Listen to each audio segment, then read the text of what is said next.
In the next hour on Trial Story. I had no choice. It was either me die or her. In 1994, Charles Trice shot his wife. He claimed self-defense. He in no way intended to kill his wife. The prosecution sees it differently. This killing was nothing less than murder. In the next hour on Trial Story. From opening statements to the verdict. Self-defense or murder. A husband on trial. When Darla and Charles Trice married in 1989, good fortune seemed to be smiling upon them. She was so happy in the beginning. Shortly before the wedding, Charles, a Florida state trooper, had won more than $417,000 in the Florida State Lottery. Darla and Charles used the money to build their dream house and to buy a black Corvette. She loved the Corvette because she never had anything like that. Cathy Garrison and Darla Trice were best friends since high school. Probably Dan. She was a very happy person. She was hyper. It's just because she had such an upbeat personality. There wasn't one person who didn't like her. She liked everyone, and everyone in return liked her. In December of 1990, Darla gave birth to a baby girl, Christina. She just loved that child. The child had everything it could ask for, just love just poured out of Darla to Christina. On the surface, the Trices seemed to be living the typical suburban dream, but things were far from perfect. If Charlie was around, Darla was hardly ever sitting down. She was always up making sure his tea was ready. He was a meat and potatoes guy, made sure that food was on the table immediately when he walked in the door. When he got up in the morning, even though she didn't like coffee at all, she'd make sure that coffee was made. It was boom, boom, boom, boom, boom. Darla began to tell friends frightening stories of abuse. She was scared to death. He would get upset if there was a spoon or fork out of place. He would just lose his mind. I remember she told me about one night he didn't like what she made for dinner. She'd made a roast, and he didn't want roast that night. He wanted something else, so he took it out of the oven and threw it across the floor of the kitchen, and then pulled her by her hair and made her clean it up. On the night of December 8th, 1993, the violence reached a new level. They had gotten into an argument. Then he proceeded to go back into his room and get all the guns that were in the house. Get the guns that he had in the closet in the office and get the guns that were kept in the cars and put them back in the bedroom and sat there. And she was afraid because he said he was going to kill her. And he told her, the only way you're leaving this house is in a body bag. A judge granted Darla a domestic injunction against Charles. The restraining order denied him access to the house, except for his office where he kept his police equipment and his personal files. He was only allowed to enter it through an exterior door. It just still amazes me that the judge let him have access to that office with a restraining order to the yard, to the house, to Darla. Terrified, Darla began divorce proceedings, but Charles' threats continued. His words were she came into the marriage with nothing and that she would leave out of the marriage with nothing. On Sunday, the 24th of April, Darla Trice's worst nightmare became reality. 911, what's your emergency? Oh, I need help. What do you need help for? My wife just tried to kill me. She stabbed me. She what? She stabbed me in the chest. Where is she right now? Ma'am? Where is she right now? I had to shoot her. Darla Trice died from a gunshot wound to the chest on the floor of her dream home. Charles Trice told police that he killed his wife in self-defense, but prosecutors doubt his story. They believe Charles Trice was an abusive husband who murdered his wife in cold blood and then stabbed himself to make it look like he'd been attacked. It just seems preposterous that a man of his size, as opposed to a woman her size, would have to resort to a gun. And especially a man with all the training he had and all the experience he had, he couldn't disarm her in any way. I mean, that just seemed incredible. And then also, when you look at his story, he claimed that he was stabbed in the chest by Darla. And when you look at the wound that he, quote-unquote, suffered from this, the wound is like about an 8-millimeter wound. And it's just incredible to think that as a result of getting that, he would feel tingly and unconscious. It just doesn't fly. Defense lawyer Bennie Lazzara disagrees. Your average policeman, Charles Trice included, are not taught to disarm people when they're being attacked. They're taught to shoot to kill, to shoot to knock the person down, to shoot right to the chest, which is what he did, which is what his reaction was. The law allows a person to kill in self-defense when they reasonably believe that their life is in danger. Did Charles Trice believe that his life was threatened? Was that belief reasonable? Or, after years of abusing his wife, did Charles Trice dispense with her altogether with a .357 Magnum? Is the case against Charles Trice a case of self-defense or a case of murder? In the next hour, a Florida jury decides.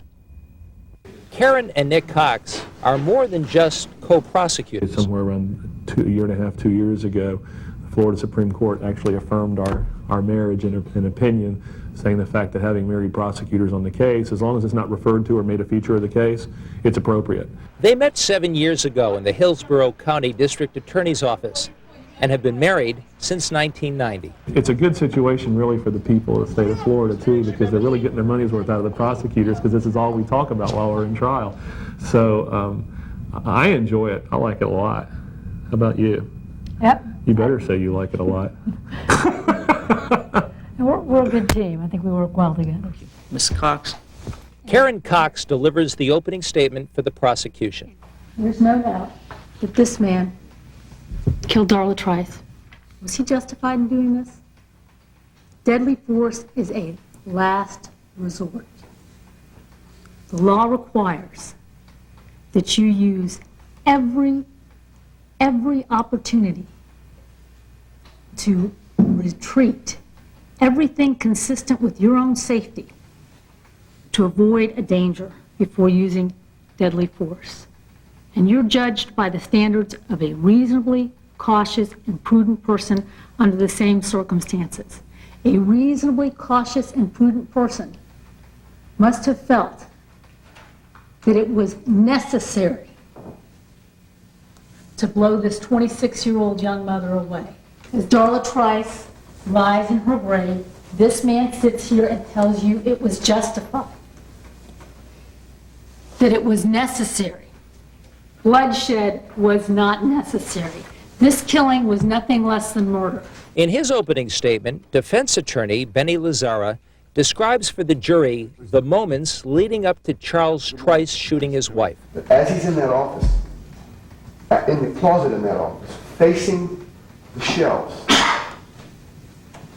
he feels or hears something behind him, the presence of something, or he hears something, and as he turns, Darla Trice is there, and she takes a jab at him, swing at him with the knife she had in her hand.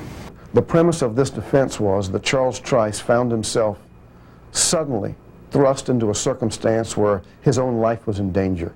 And under those circumstances, he reacted by reaching for a gun that was close and shooting at one time to protect himself and defend himself. And that he in no way intended to or premeditated or designed in any fashion to kill his wife.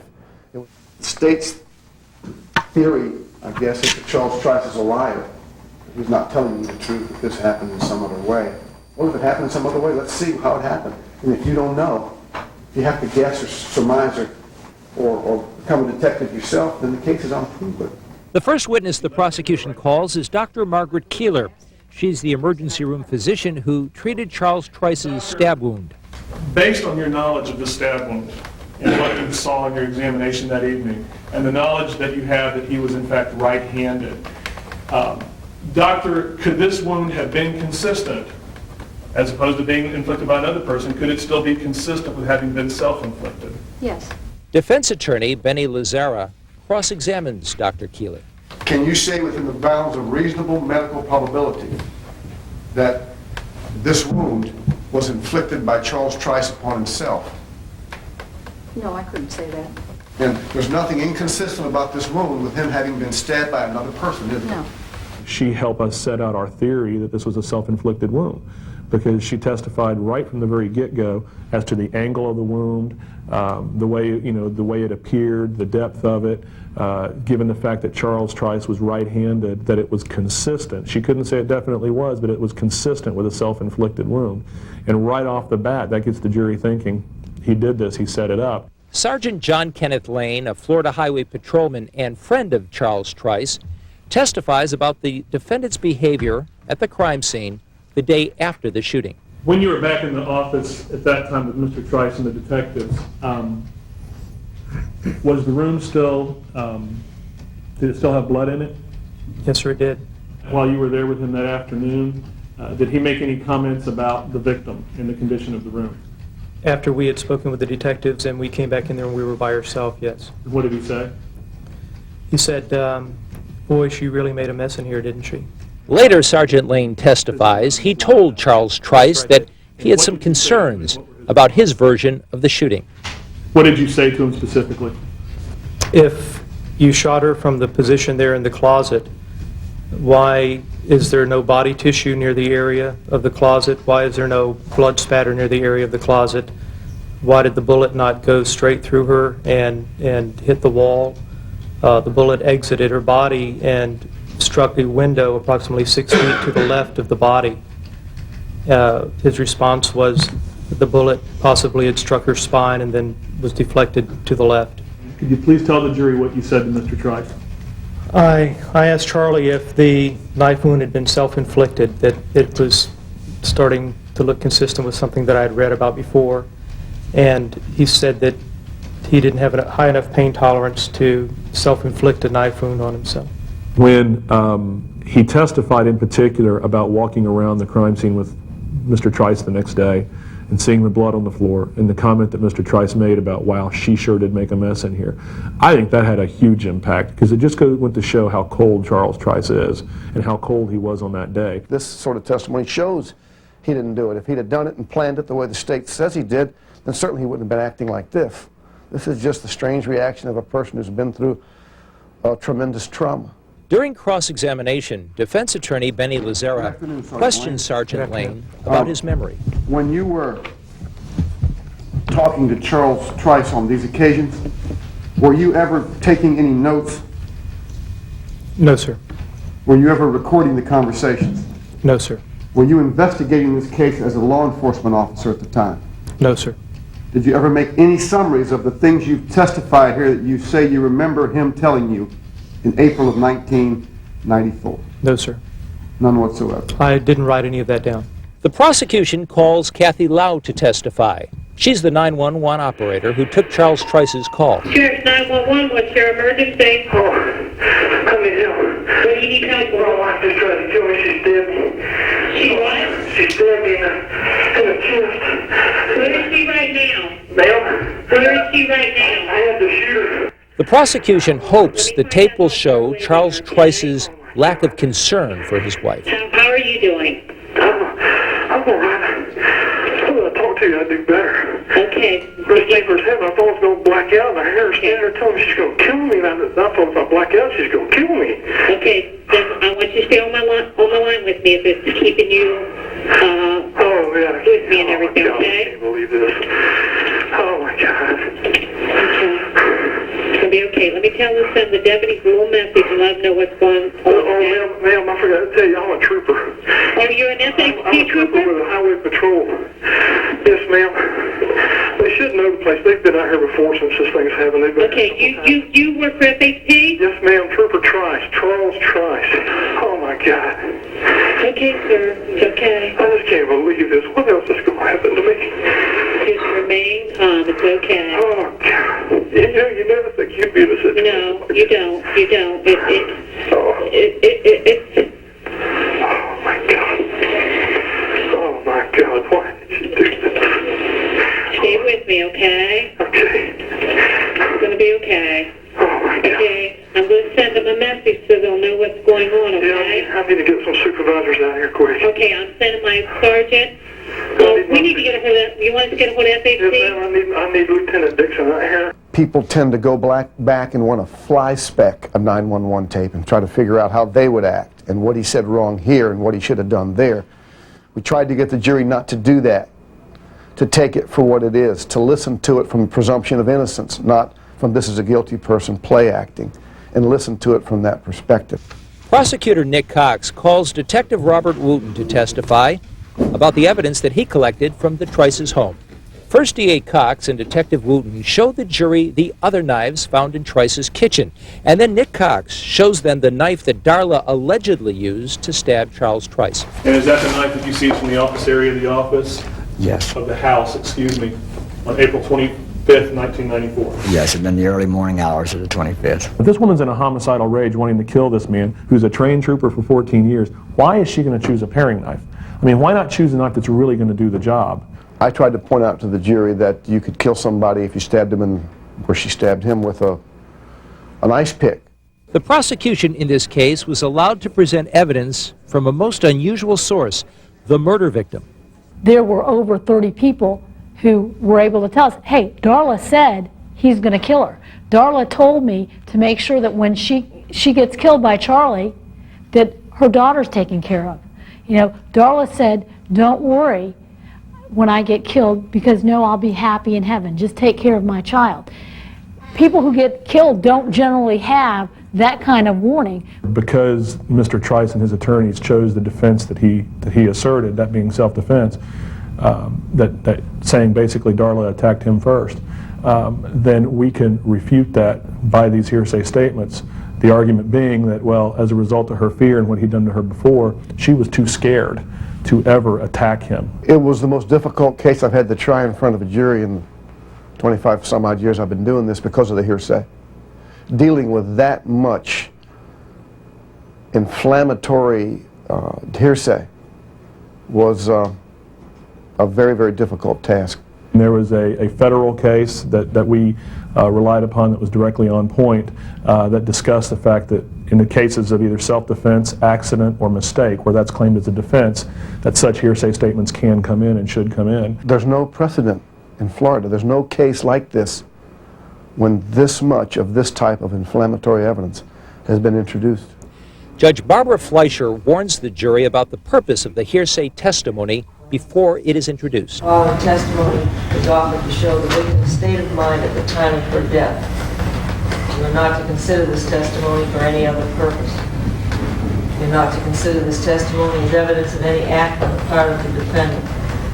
Further, you are not to consider this testimony to evaluate the defendant's state of mind. Stefan Pettit, the fiance of Darla's best friend, Cathy Garrison, testifies about Darla's fear of Charles Trice. He had threatened to kill her. When she came over and discussed it, did she always indicate her fear of Mr. Trice? Yes. Did she ever discuss on those occasions what she would do if she and the defendant got into an argument? What would happen? When they would get into arguments, I guess Darla, after the argument was over, while it was still going on, Darla would go back to doing whatever she had been doing, whether it be cleaning the house, cooking dinner, whatever. And Mr. Trice would get out his gun, clean it, and load it and sit with it in his lap in his chair and watch TV. Did she tell you, or did she discuss in your presence how that made her feel? Oh, she was scared to death. Here, I have no further questions. Defense co-counsel Eddie Suarez questions Mr. Pettit on cross-examination. Mr. Trice, being a law enforcement officer, on that occasion, took his gun out and cleaned it.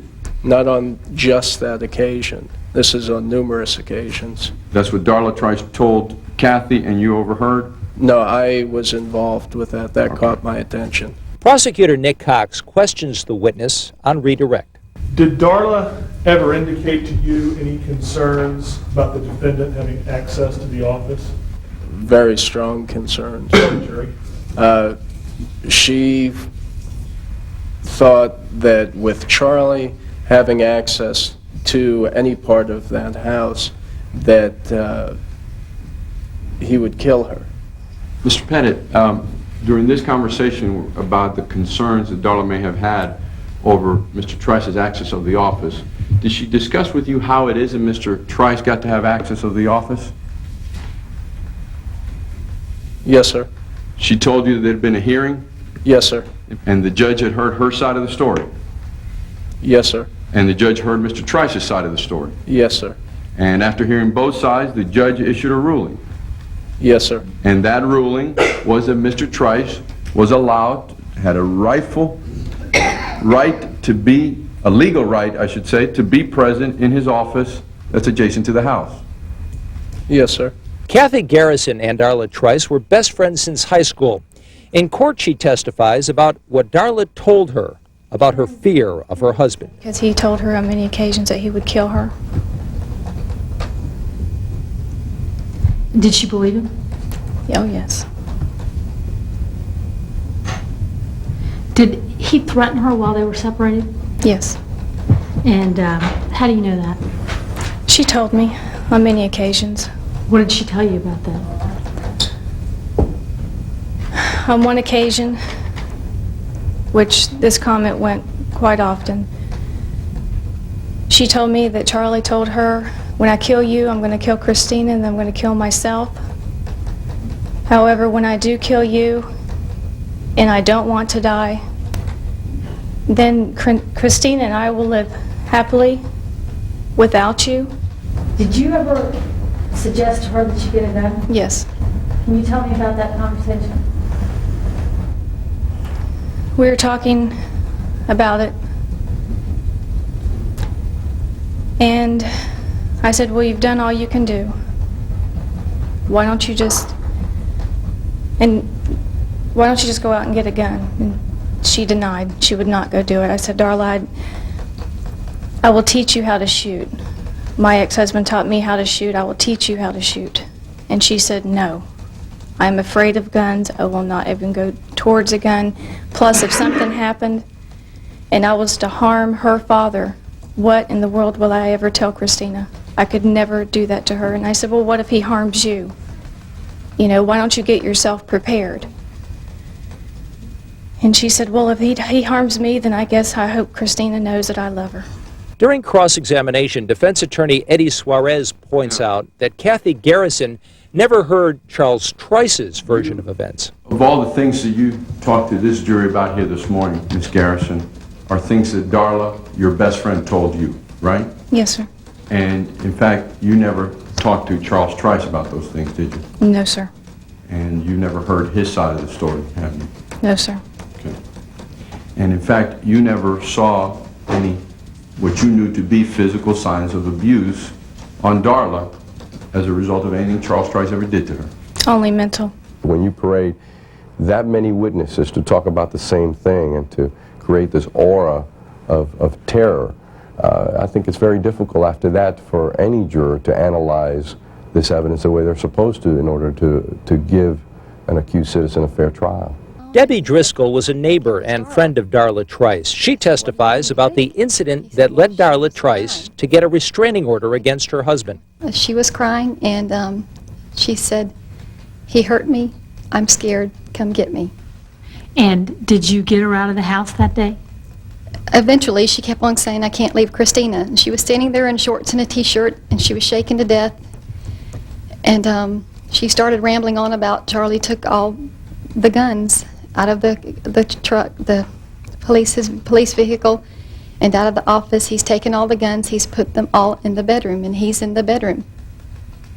And I said, well, you have to leave. Because my first thought was she was in danger and I had to get her out. She said, I can't leave Christina. And I told her, I don't think he will hurt Christina. Christina's asleep. She's not a threat to him right now, but I felt like he would hurt her. Debbie Driskell took Darla Trice back to her house. Later, Charles Trice showed up to talk to his wife.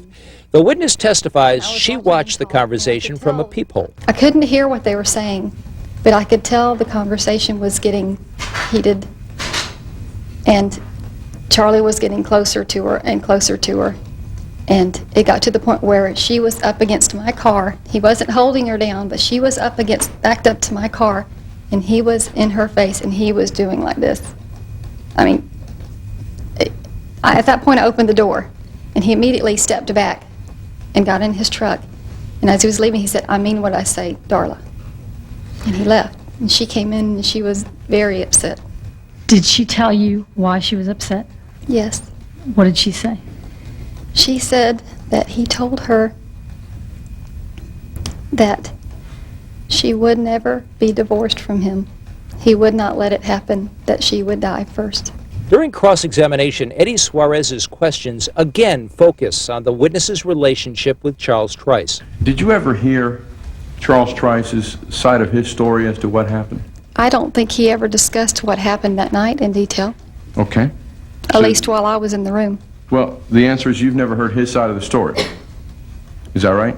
That's right. The fact that somebody may have been abused or may have been in fear in the past really doesn't mean that they couldn't at some given point become an attacker. In fact, the battered spouse syndrome allows for just that kind of a defense to be presented.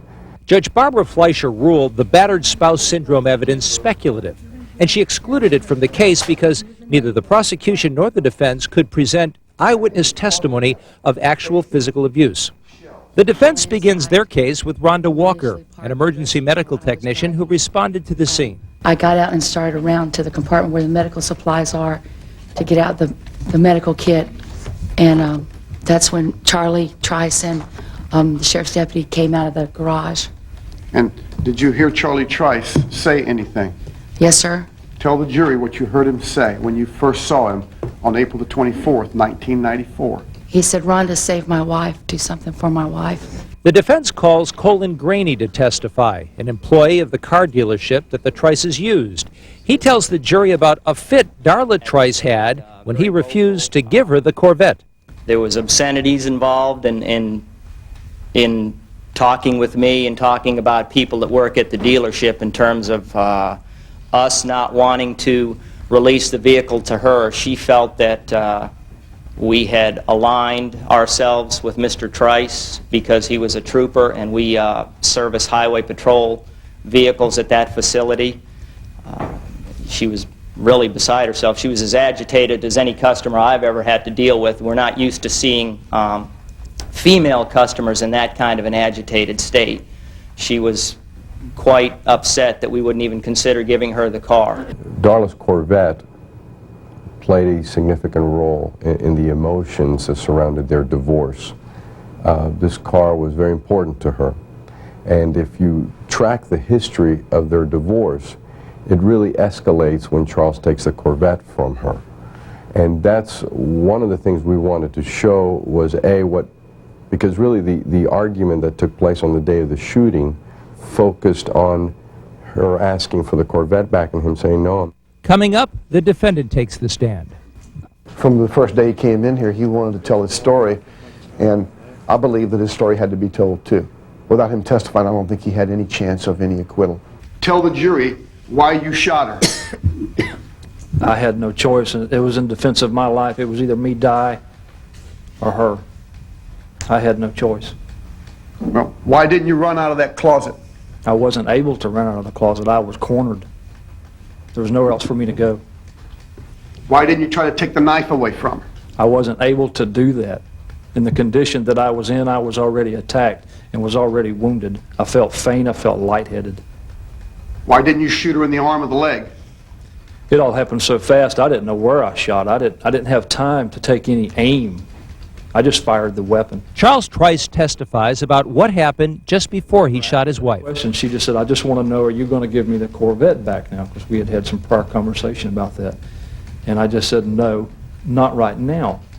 And before I could explain that answer, she just turned around and walked away. I went over into the closet that I had previously opened when I came into the room. I was looking for a roll of tape that I needed for work. I heard something behind me, and I turned around, and as I turned around, I just saw her hand coming at me. I didn't know. I thought she was hitting me or slapping me. I didn't know what she was going to do. And I tried to block. I leaned back and blocked, and then I felt something hit me in the chest.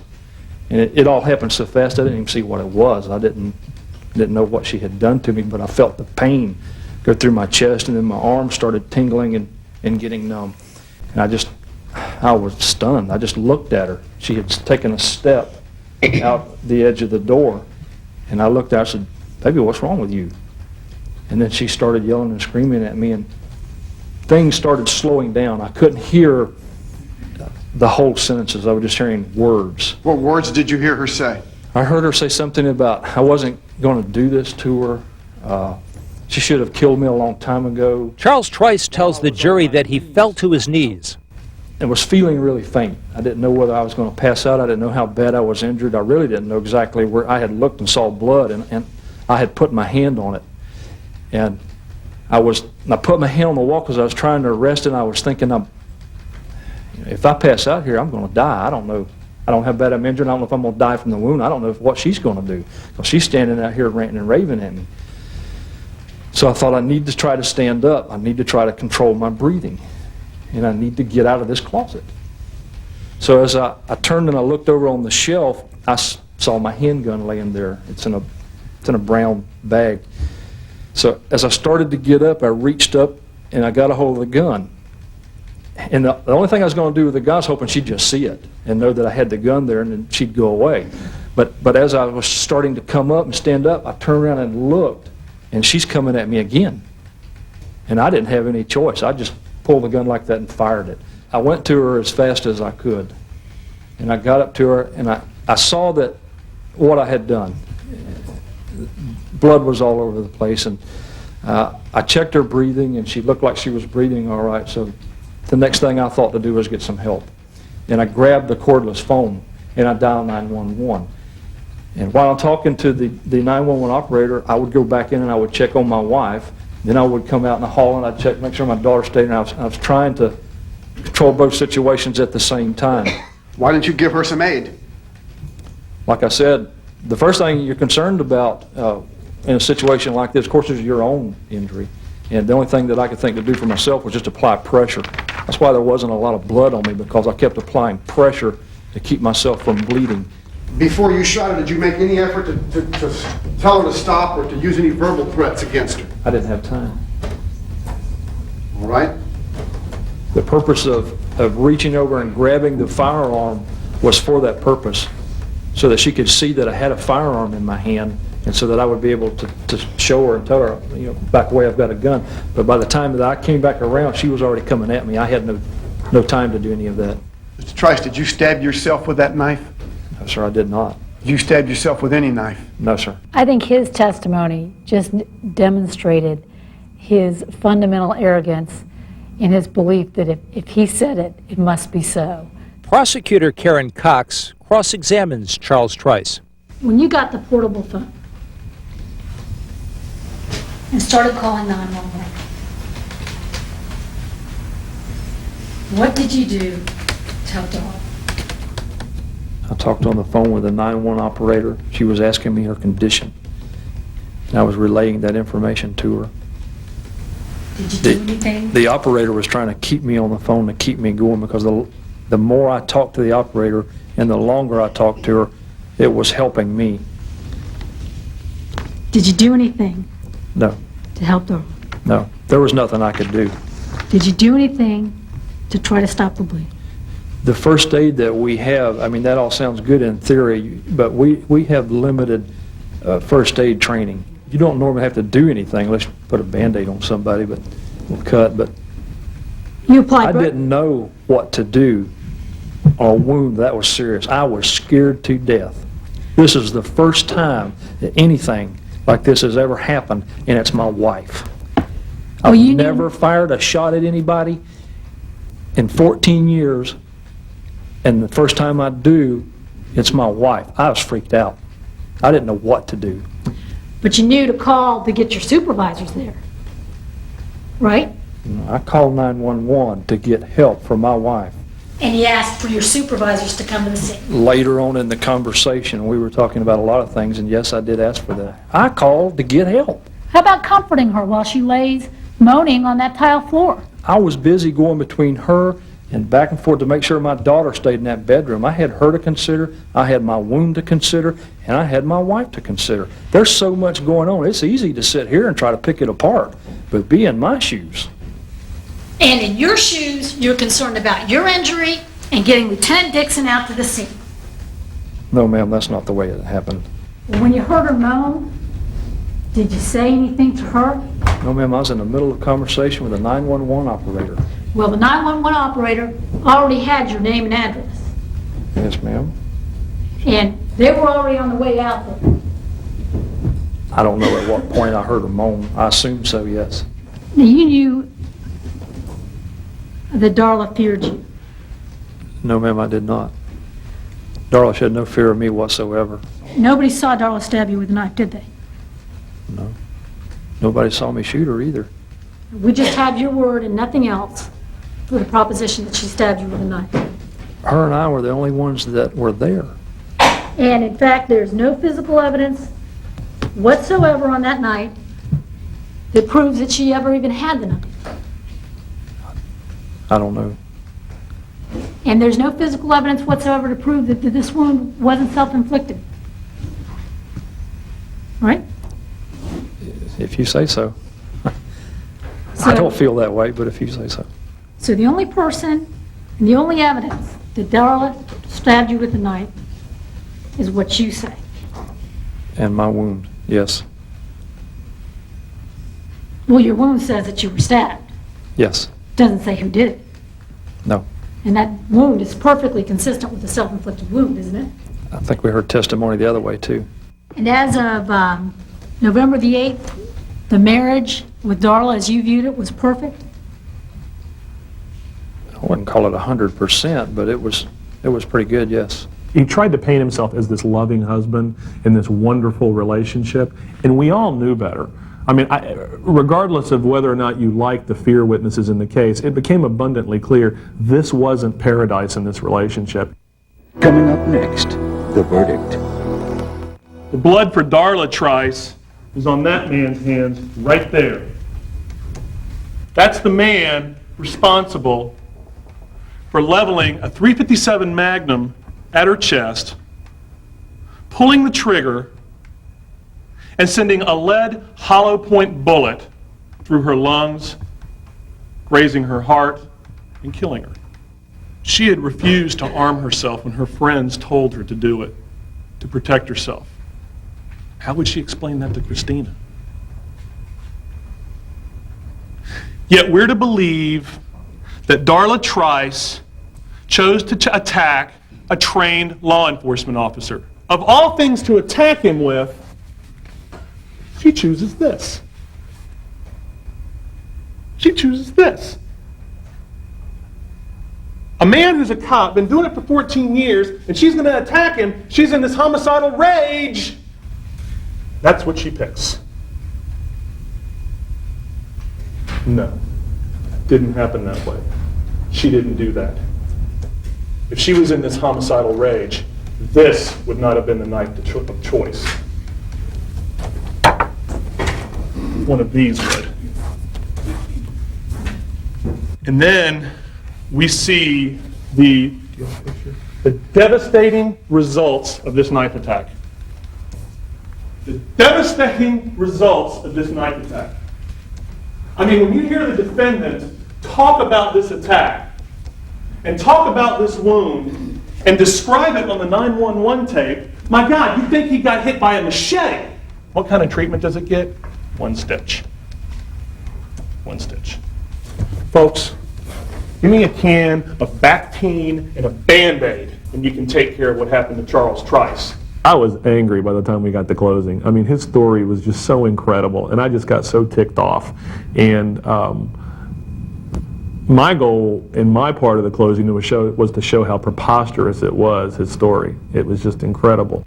In his closing argument, defense attorney Bennie Lazzara tells the jury that the prosecution has failed to prove their case beyond a reasonable doubt. The person, whether it's a police officer, a husband, or whatever, has the right to defend themselves with the use of deadly force if they believe their life's about to be taken. The fact that when he finally got to the hospital and they kept him overnight and x-rayed him through the night, he wasn't dying. If it hadn't punctured his lung or gotten to his heart or cut a blood vessel or nicked a blood vessel, that would have killed him. But that's all right, because the danger facing the defendant need not have been actual. This makes sense. The law's what it ought to be here, because he can't, there's not in that split-second time to evaluate, well, did it get my heart or not? Am I passing out or not? Let me just wait and see. You don't have time to do that. To justify the use of force likely to cause death or great bodily harm, the appearance of danger must have been so real that a reasonably cautious and prudent person under the same circumstances would have believed that the danger could only be avoided by the use of that force. Well, In the circumstances that Mr. Trice found himself, and the instincts that he reacted under were reasonable. But were Charles Trice's actions the day he killed his wife reasonable? The defense claims Darla Trice's death, although tragic, was justifiable, that Charles Trice killed his wife in order to defend his own life. The prosecution disagrees, and they've paraded a number of witnesses in front of the jury with the hope of convincing them that Darla Trice's killing was not an act of self-defense, but cold-blooded murder. But is that testimony, which legally constitutes hearsay, enough to convince a jury that Charles Trice was not acting to save his own life when he shot his young wife to death? In April of 1994, 3-year-old Christina Trice lost her mother to a bullet fired by her father. Now it will be up to a jury to decide whether she will lose her father as well. State of Florida versus Charles Trice. Number one, we the jury find as follows as to count 1 of the indictment. The defendant is guilty of murder in the first degree as charged. Count 2, we the jury find as follows as to count 2 of the indictment. The defendant is guilty of violation of an injunction for protection against domestic violence. Count 3, we the jury find as follows as to count 3 of the indictment. The defendant is guilty of burglary of a dwelling with an assault or battery. So say we all. I was very relieved and happy for Darla's family because they had a real difficult time in pretrial, and it was nice to see that these people could finally be satisfied by the system. He was very, very disappointed because he professes his innocence. He says, I did not kill my wife. I did what I had to do in that closet to save my own life. I reacted. I didn't act. So he was disappointed because he's not a murderer, but he wasn't surprised. He saw how the evidence was coming in. He was, braced for the worst and hoping for the best. At his sentencing hearing, Charles Trice asked the court for mercy. I'll have to live with the rest of my life. If there was anything I could have done different, except died in their closet. Every day I think about this, and I don't know what I could have done. I'm sorry that I had to take someone's life, especially my wife's. But I had no choice. And I'm sorry that had to happen. That's all I can say. Nick Cox asked the court to sentence Charles Trice to 2 consecutive life terms. The citizens, not only of this county, but of this entire state, paid this man and even strapped a gun on his side for him to go out and protect us. And the defendant chose, in a willful manner, to clearly violate that trust that we put in him. And for that violation of the trust, much less or much more important, the murder of Darla herself, he deserves to spend every possible moment that he can for the rest of his life in prison. Darla's father, Bill White, asked Judge Fleischer to sentence his former son-in-law to the maximum. I think he deserves to get everything that he can get. Not 1 minute, not 1 second less. And all that I ask for this court to do is to put Charlie away for the rest of his life, where he never comes out again, or either let me be in the cell with him for 1 day. Defense attorney Bennie Lazzara reminds the court that justice must be tempered with mercy. Justice, from my perspective, speaking on behalf of Charles Trice, doesn't always just look at the bad. It should look also at the good that Charles Trice has done in his life. And it should also have an ingredient of forgiveness, an ingredient of mercy, and an ingredient of leniency. You showed no leniency. You showed no justice. You showed no mercy to your wife. She was then, I think, 26 years old. You murdered her. It's as simple as that. Harsh and simple. And when you did that, you created another victim. You took your daughter's parents away from her. She's never going to get them back. You will be sentenced as follows. On the murder, as to the murder in the first-degree charge, you will be adjudicated. You'll be sentenced to life in prison with a minimum mandatory 25 years. Charles Trice received an additional life sentence on the burglary charge. The 2 sentences will run consecutively. For Court TV, I'm Chris Gordon.